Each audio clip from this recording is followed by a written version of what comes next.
अमीर ननद की गरीब भाभी। रीना एक मध्यम परिवार की लड़की थी, लेकिन उसकी भाभी शिवानी एक बड़े घर की बेटी। शिवानी की शादी अभिषेक से लव मैरिज थी। अरे भाभी, ये कितना अच्छा सूट पहना है आपने। काश ऐसा मैं भी पहन पाती। अरे क्यों नहीं रीना, वैसे भी तुम्हारा और मेरा नाम तो एक ही है, जब मन करे पहन लेना। भाभी, आपको आपके पापा ने कितने अच्छे कपड़े गहने दिए हैं। मैं उनकी इकलौती बेटी जो हूँ। बेटी तो मैं भी इकलौती हूँ, लेकिन क्या करे, पापा है नहीं, पता नहीं कैसे होगी मेरी शादी। तभी वहाँ शिवानी की सास आ जाती है। अरे क्यों नहीं करेगा भाई तेरी शादी धूमधाम से, आखिर जिम्मेदारी है तो उसकी। और वो दिन भी आ जाता है जब रीना की शादी तय हो जाती है। अभिषेक, क्या हुआ? आप इतने परेशान तो कभी नहीं दिखे, कोई बात है तो बताइए मुझे।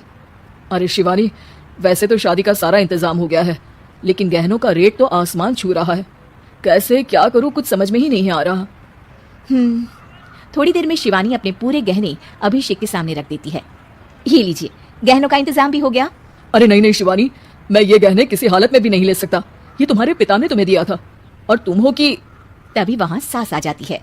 अरे तो क्या हुआ, इसकी तो हो गई ना शादी, अब किसे दिखाने हैं इसने गहने। सास गहनों का डिब्बा शिवानी के हाथ से लेकर वहां से चली जाती है। रीना की शादी धूमधाम से होती है और अब वो बड़े घर की बहू बन जाती है। वहीं रीना की शादी के बाद शिवानी और अभिषेक उसकी शादी के कर्जों से डूब जाते हैं। मैं सोच रही हूँ नौकरी करनी शुरू कर दूं, वैसे भी पढ़ी लिखी हूँ, आपकी थोड़ी मदद भी हो जाएगी।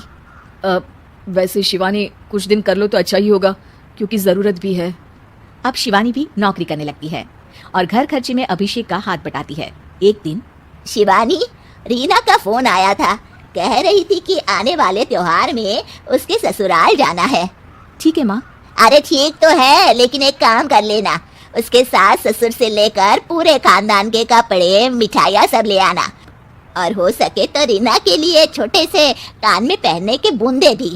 और क्या है ना, शादी में उसे सारी बड़ी बड़ी कान की ज्वेलरी दी थी, घर में पहनने के लिए तो उसके पास कुछ भी नहीं है।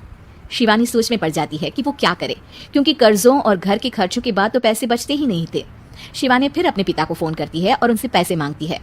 देखो शिवानी, मैंने तुम्हें शादी के वक्त ही मना किया था कि ऐसे घर में शादी करनी ही नहीं चाहिए। अरे अभिषेक को शर्म आनी चाहिए जो ससुराल से पैसे मंगवा रहा है।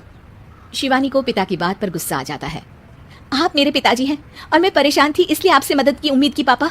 अभिषेक को तो पता भी नहीं है कि मैंने आपसे पैसे मांगे हैं। शिवानी सोचती है कि वो अभिषेक से बात करे, लेकिन फिर उसे लगता है कि वो टेंशन ले लेगा।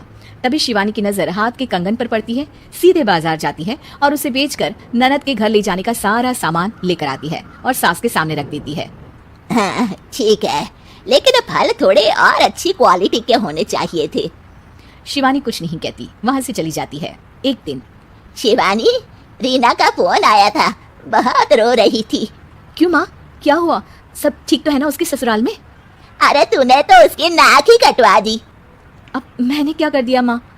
कह रही थी कि बड़े घर की बहू है भाभी, जो कपड़े दिए वो ब्रांडेड भी नहीं थे। तू तो जानती है ना उन लोगों का पहनावा कितना अच्छा है।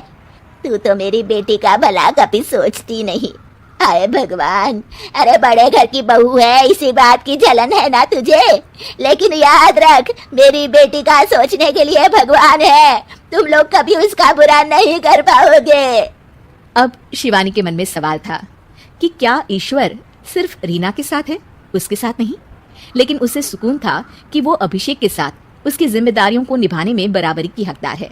शिवानी वहां से चली जाती है। वो सास से कुछ नहीं कहती, क्योंकि अमीर घर की बहू बनकर रीना को भले ही सुकून ना हो, लेकिन गरीब घर की बहू बनकर शिवानी खुश है, क्योंकि खुशी पैसों से नहीं परिस्थितियों पर निर्भर करती है।